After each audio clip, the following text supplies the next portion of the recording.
26 na ONU, dando show. É isso aí. Vou embarcar o professor João César de Castro Rocha. Boa noite, professor. Boa noite, Sara. Boa noite, Florestan. Boa noite, Tereza. Boa noite, Miola. Boa noite, Marvito. Boa noite, audiência. Boa noite. Boa noite, professor. Prazer ter o senhor aqui. Eu fiquei Igualmente. emocionado de ver a sua fala ontem no Rio de Janeiro, na manifestação. Depois a gente vai falar sobre isso. Claro. Mas eu sabe que eu fiquei também profundamente emocionado, Florestan. Vamos falar sobre isso, né? Mas, de fato, eu ia até mandar alguns vídeos para a Sara. Acabei não mandando, Sara, porque a minha voz era tão emocionada que eu preferi guardar. Boa noite, bem-vindo, João César. Obrigado. Eu já lhe dei boa noite, falta o Mário. Boa noite, professor. Prazer imenso. Boa noite, Mário. Boa noite, Tereza. Professor, conta a gente aí. Eu acho que tinha mais de 50 mil aqui em São Paulo, muito mais do que 50 mil no Rio, mas, enfim, isso não... as cidades, as capitais do Brasil estavam coloridas, né?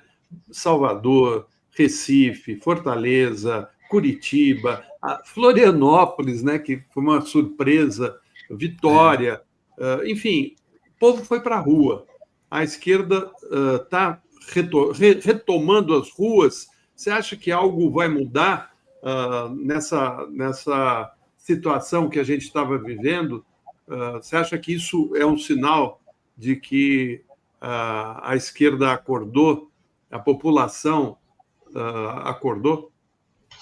Eu acho que é um primeiro passo fundamental, Florestan, mas a minha intuição é que esse primeiro passo ele tem tudo para iniciar um crescendo. Nós estamos em setembro, e esse crescendo pode explodir em 2026.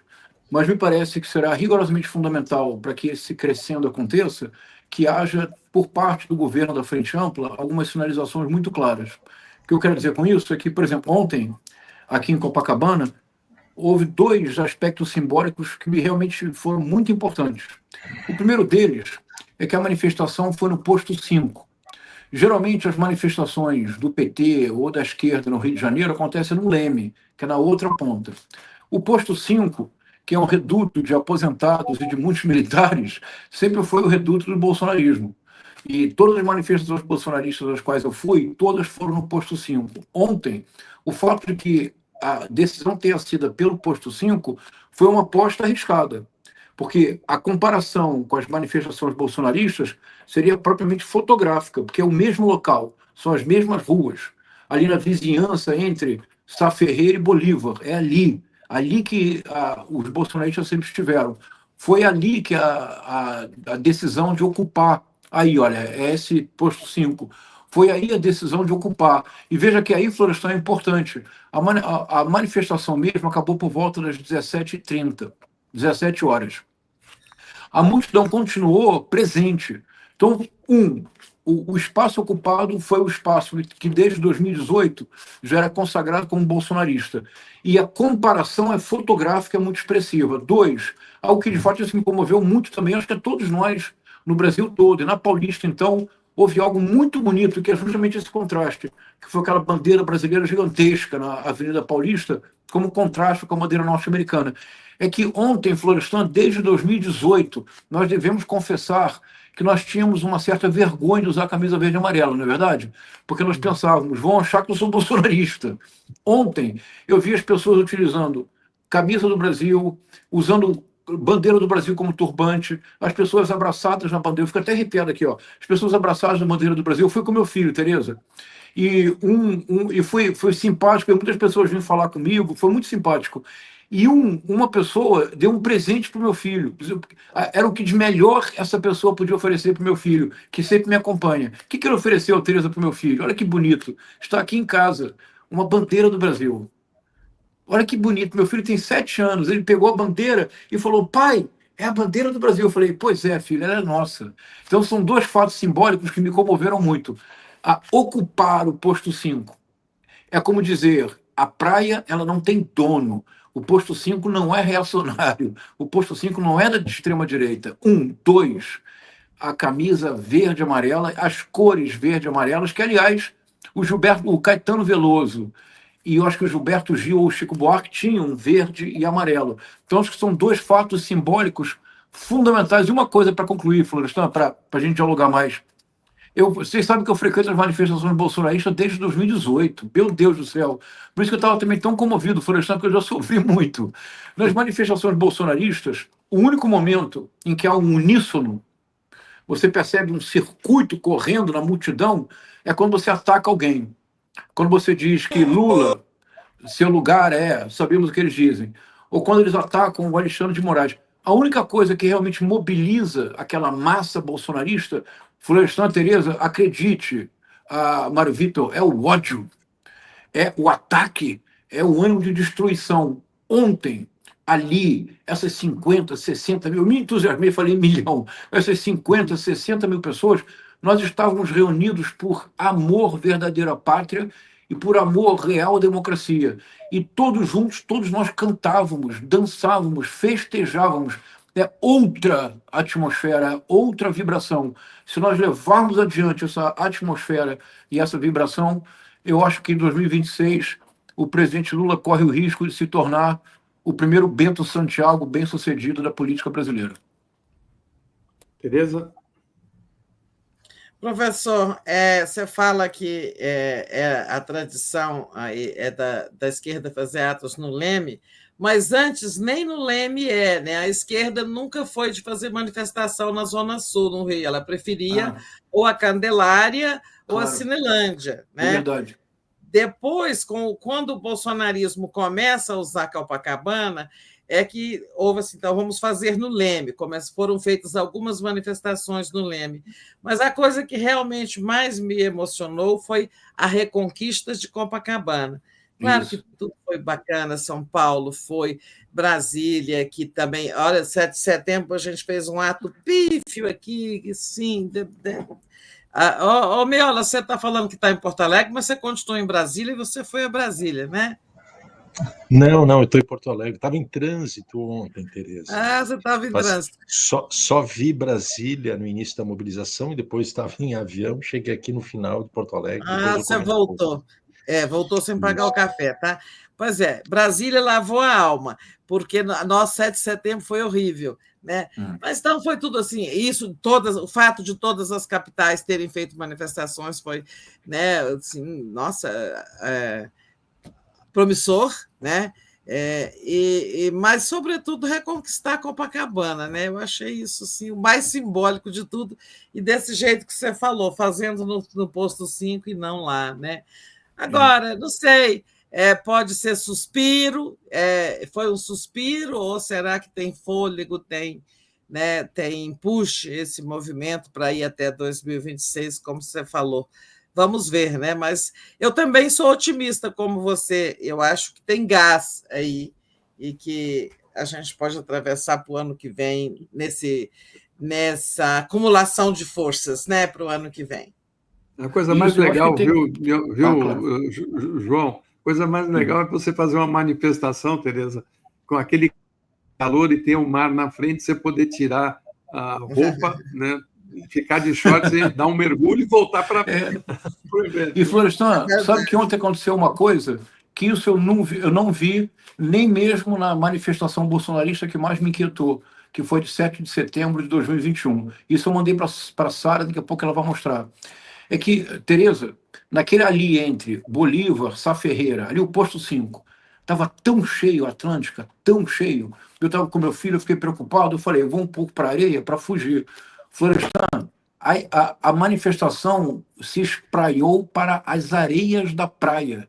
Então, Tereza, eu nunca tinha visto isso. Não estava circunscrita à Atlântica. Havia tantas pessoas que fomos... Aí, olha, e você percebe que são todos manifestantes, porque eu fiz questão de filmar a blusa, o boné, os cartazes.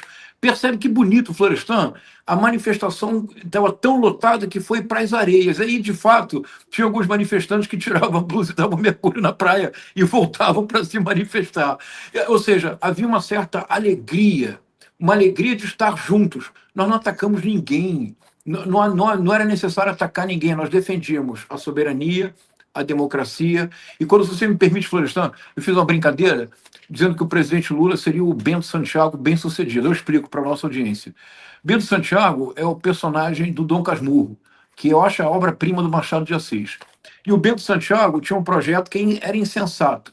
Ele queria unir, ele queria recuperar na velhice a felicidade da adolescência, quando ele se apaixona pela jovem Capitu. E ele quer o tempo todo na vida dele voltar àquele momento dos 15 anos, quando ele se apaixona. Ele fracassa.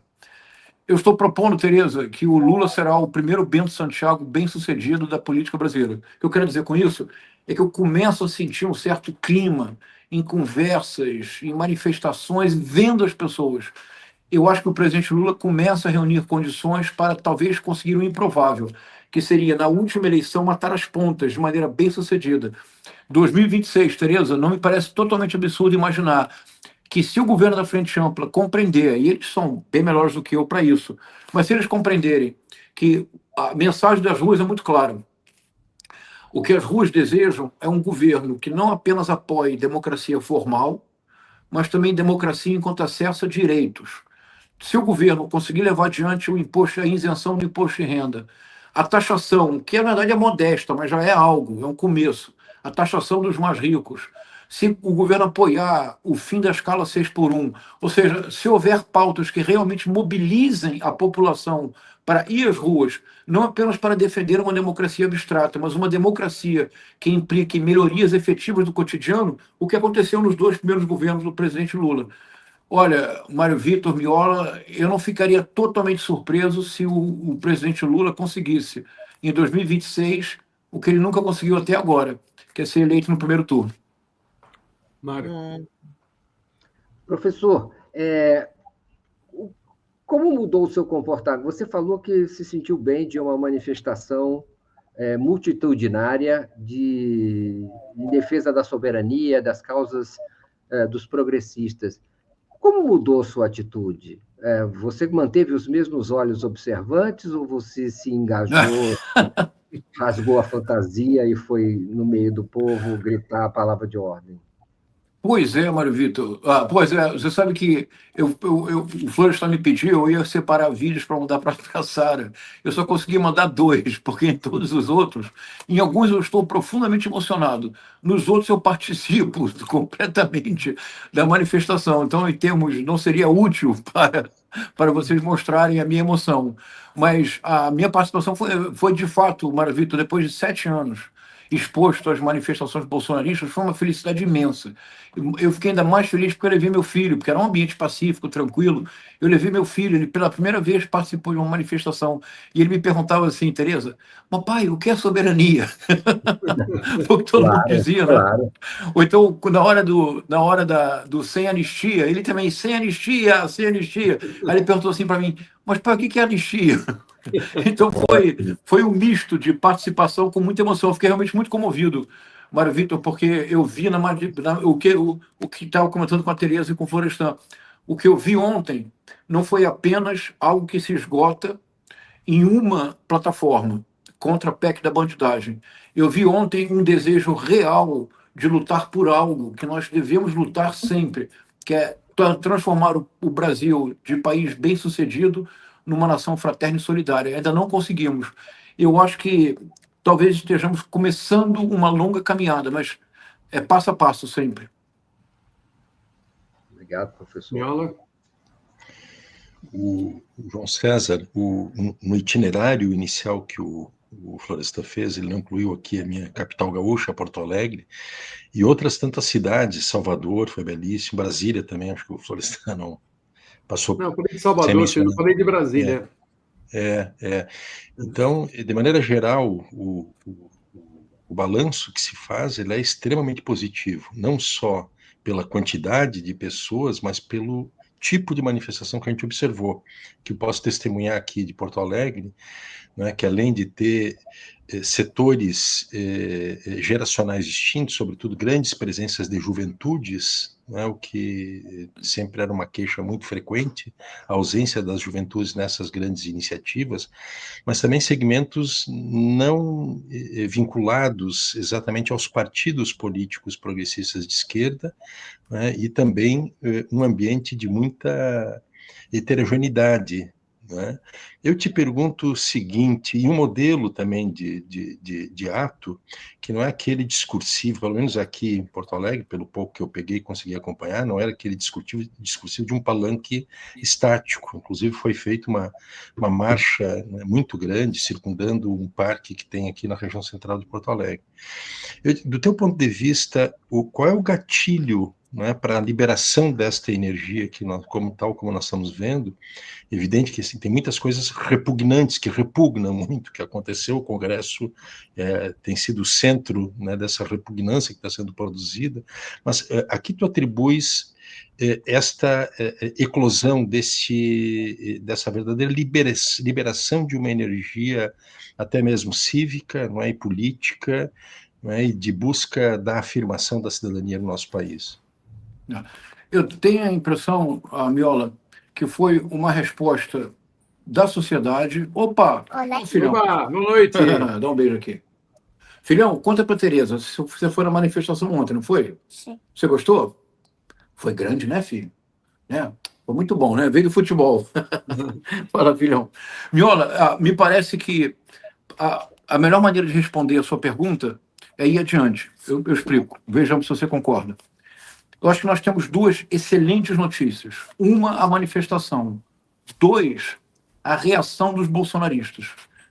Eu não sei se vocês têm acompanhado, mas como vocês sabem, é o que eu faço sempre. Eu tenho acompanhado as reações de Nicolas Ferreira, Eduardo Bolsonaro, Paulo Figueiredo, Silas Malafaia, no Telegram, no WhatsApp. Eu acho que uma segunda boa notícia, Miola, é que a reação da extrema-direita às manifestações de ontem é o eterno retorno do negacionismo. Eles dizem que havia menos pessoas do que de fato houve, que não foi uma manifestação política, mas foi shows de graça, etc, etc. O que isso quer dizer? Me parece que a manifestação de ontem teve uma enorme força, porque os 2 atos anteriores do Congresso foram absolutamente impossíveis. De um lado, a PEC da bandidagem, que é a transformação da classe política em casta. É algo muito próximo, salvadas as enormes diferenças e com todo cuidado. Não é muito distinto do que levou à revolta no Nepal, isto é, o fato de você ter uma classe política que se estabelece como casta absolutamente acima da lei e de maneira com ostentação. Quer dizer, o Nicolas Ferreira fazia aquele discurso de dizer: dizem que nós queremos ser blindados. Nós queremos sim, nós queremos ser blindados. Assumiu assim, mas o Nicolas vai ter dificuldade de explicar essa posição. Então, 1, a PEC da blindagem. 2, a lei da anistia. Se pensarmos que eles são as mesmas pessoas que há menos de 2 meses atrás tentaram fechar o Congresso ou impedir a abertura dos trabalhos do Congresso, isso quer dizer que a mensagem clara das ruas é a seguinte: eles passaram do limite. Aqui tem um ponto que eu acho bem importante, vou mencionar para ter a reação de vocês também. É que eu acho que nós não estamos, talvez, nos dando conta do que de fato está acontecendo hoje em Brasília. Eu sei que a Tereza está em Brasília, não é isso, Tereza? Então a Tereza poderá me dizer se essa intuição faz sentido para ela.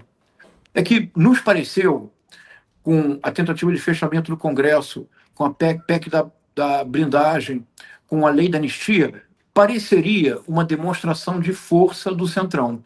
E de um ponto de vista de capacidade de articulação, não há dúvida.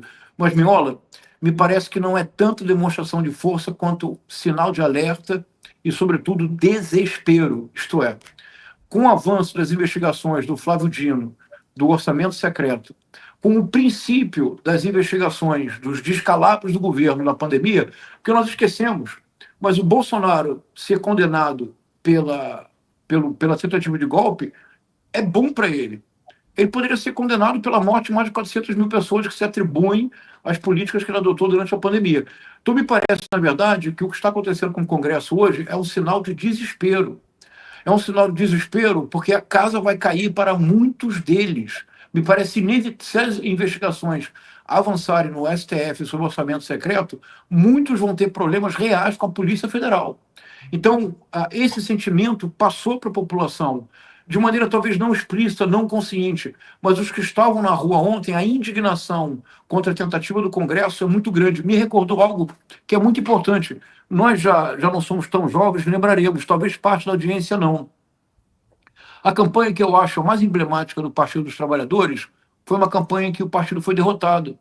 A campanha de 1989. Se vocês se recordarem, a campanha de 1989 era uma campanha que tinha um pouco esse apelo, união de música, política, arte, projeto de país, desejo de nação. Eu acho, Miola, que os congressistas passaram do ponto, mas não porque se sentem muito fortes, pelo contrário, porque eles estão olhando adiante e eles estão vendo que muitos deles provavelmente não estarão elegíveis para 2026. Estarão provavelmente muito envolvidos com queixas-crime de real gravidade. João, a respeito disso que você está falando, eu fico aqui me perguntando, como é que vai ser a campanha de 2026 nesse sentido, quando você vai ter o Lula de um lado, né, defendendo a soberania, defendendo a igualdade, a melhoria de vida dos brasileiros e tal, toda essa coisa dessa manifestação bonita que a gente viu, e do outro, o Tarcísio, que defende a intervenção militar, que defende as sanções do Trump, que defende a anistia do Bolsonaro. Você acha que isso vai atrair mais votos para o campo progressista? Você acha que nós vamos conseguir sucesso na eleição para o parlamento? Essa acho que é a questão-chave, Florestan, mas me parece, e acho que aqui a importância, a grande importância do trabalho que vocês fazem. Ontem, na manifestação, muitas pessoas vêm conversar comigo sobre o trabalho de vocês, da mídia progressista como um todo, a mídia alternativa. Eu acho que nós estamos conseguindo, com uma razoável antecedência, transmitir a informação fundamental. 2026, a extrema-direita não tem como alvo prioritário a presidência. O alvo prioritário é o Senado. Já falamos sobre isso aqui, não vou repetir. Então, será indispensável que dentro dessa onda, dentro desse movimento, que nós tenhamos apoio específico a senadores. Por exemplo, no Rio de Janeiro, na última disputa para o Senado, houve uma dissensão entre o Alessandro Molon e qual era o candidato o André Siciliano. André Siciliano. Isso, e o Romário venceu. Mas se você somasse os pontos do André Siciliano com o Alessandro Molon, o Romário não seria eleito. Agora há, de novo, a possibilidade da Benedita da Silva, que é um excepcional quadro, uma mulher admirável, e o Alessandro Molon de novo. Isso. É muito importante, por exemplo, Tereza, que haja algo, por exemplo, Benedita como senadora, o Molon como suplente, é uma chapa imbatível. Ou o contrário, é uma questão de fazer acordos. Então, o Senado será rigorosamente fundamental. Agora, em relação ao Tarcísio, Florestan, você é de São Paulo. Me diga, o que eu quero dizer é o seguinte, é que eu acho que nós estamos comprando o Tarcísio, não pelo que ele é, mas pelo que a mídia corporativa sugere. Para a mídia corporativa, o Tarcísio é um excepcional gestor, um grande político moderado. O Tarcísio não é um excepcional gestor. Não existe nada que o Tarcísio tenha feito, nada. Me diga uma coisa, algo que você possa dizer. Por exemplo, o Brizola no Rio de Janeiro, no primeiro governo, fez o Brizolão e o Sambódromo. É algo eterno. Os governos do PT incluíram o pobre no orçamento. Isso nunca tinha sido feito na história do Brasil. O López Obrador no México, o grande sucesso do López Obrador, que ele chamou de quarta transformação, foi incluir o pobre no orçamento. Você conversa com o López Obrador e ele diz, ele adotou no México muitos dos programas do PT no Brasil. Você tem o que mostrar. Agora, o que o Tarcísio tem? Então, eu acho que nós estamos comprando o Tarcísio pelo que a mídia corporativa deseja vender. Mas por que a mídia corporativa aposta tanto no Tarcísio? Porque o Tarcísio é o mais descarado projeto de pinochetização do país, como nós aqui também já conversamos. Mas, Florestan, numa disputa para governo de São Paulo, Tarcísio de Freitas e Geraldo Alckmin, por exemplo, eu não tenho certeza se nós consideraríamos o Tarcísio de Freitas favorito. Porque ser gestor por gestor, o Geraldo Alckmin é muito superior ao Tarcísio em termos efetivos, de entregas, de tudo que você puder imaginar. E me parece que a candidatura do Tarcísio para a presidência da República subiu no telhado, talvez de maneira irreversível, porque toda a questão da pinochetização do país, o projeto falhou entre 2019 e 2022 pelo caráter errático e pelos problemas cognitivos do Bolsonaro. Eles querem alguém que possa levar adiante esse projeto. Eles escolheram o Tarcísio. Mas esse projeto só funciona se o Tarcísio se descolar completamente do Bolsonaro. Isso ele não é capaz de fazer. Então, me parece que a possibilidade do Tarcísio realmente ser o candidato não é óbvia, não é tão certa quanto alguns meses atrás.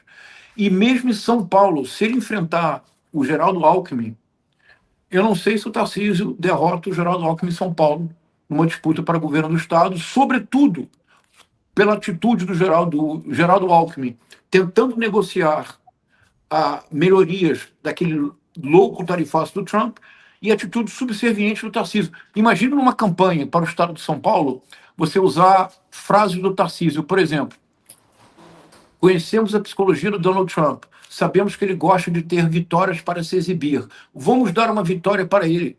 Isso é conversa de moleque. A bronca pública que ele levou do Silas Malafaia, Florestan, é atitude de moleque. Imaginar, por exemplo, que alguém faria algo similar com Miguel Arraes, com Leonel Brizola, com Luiz Inácio Lula da Silva, com Dilma Rousseff, seria impossível que acontecesse. Então, eu creio que nós precisamos parar de comprar o Tarcísio pelo modelo que a mídia sugere. O Tarcísio, eu acho que os pés de barro do Tarcísio estão começando a ficar muito aparentes. É minha intuição. Não sei se vocês concordam. Tereza. Professor, eu acho que você está certo nessa percepção de que essas duas aprovações recentes do Congresso indicam mais temor e desespero do que seja mais defensiva, né? Uma atitude mais defensiva do que ofensiva. Mas agora eles fizeram e colheram esse, digamos, rechaço monumental da sociedade, né, as duas proposições. Só que não sei porquê, eu acho que as manifestações reverberaram mais a questão da PEC da bandidagem do que da anistia. Acho que houve ressonância maior. Mas não importa, o que importa, o que eu quero te perguntar e agora? O que você acha que acontecerá? Como o Congresso processará, né, dentro daquela máxima que o doutor Ulisses Guimarães gostava de dizer, esta casa é uma caixa de ressonância da sociedade civil, né? Como é que a caixa vai ressonar? As manifestações de ontem vão ressonar lá nas duas casas, né? A minha impressão é que a PEC morreu, né? Eu acho que a PEC vai morrer no Senado. As declarações de hoje do relator, do Alessandro Vieira, né, o relator na CCJ, são muito claras. As falas mesmo antes das manifestações, as falas do presidente do Senado, Davi Alcolumbre, já eram nesse sentido. Então, eu acho que a PEC da bandidagem morreu. Vai morrer na praia lá. Agora, a anistia, eu não sei. A anistia, eu acho que eles vão ainda fazer ali uma solução paliativa de redução. Eles estão chamando de PEC da dosimetria, mas que, no fundo, é uma anistia. Não deixa de ser uma forma de anistiar, reduzir as penas, né? Não sei, como é que você acha que vem agora? Como é que como é que o Congresso digere isso? Eu concordo plenamente com a sua observação, Tereza. Eu acho que a PEC da blindagem não passa no Senado. Eu escutei uma entrevista do senador Alessandro Vieira, que tem uma vantagem, ele é delegado de informação. E ele deu uma entrevista, a repórter, com muito tato, perguntou, na opinião dele, qual era a motivação da PEC. Eu não sei se vocês viram essa entrevista. Ele respondeu: medo de cadeia. Então, acho que a PEC da blindagem acabou. A PEC da blindagem acabando, isso já significa uma derrota muito importante para a extrema-direita no Congresso. Mas a correlação de forças não será alterada por essa derrota.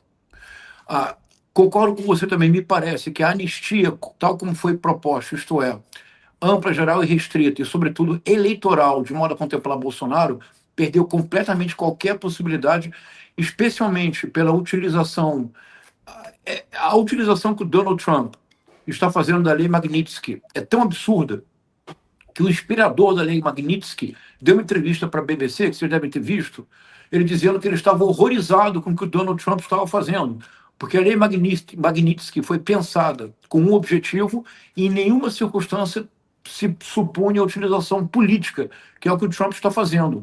Agora, o fato do Trump ter aplicado a lei contra a esposa do Alexandre de Moraes, contra a firma advocatícia da esposa do Alexandre de Moraes, indo atrás, e não somente isso, mas ameaçando potencialmente possíveis clientes da esposa, porque estariam fazendo pagamentos, e se fizessem pagamentos a ela, estariam indo contra a lei Magnitsky.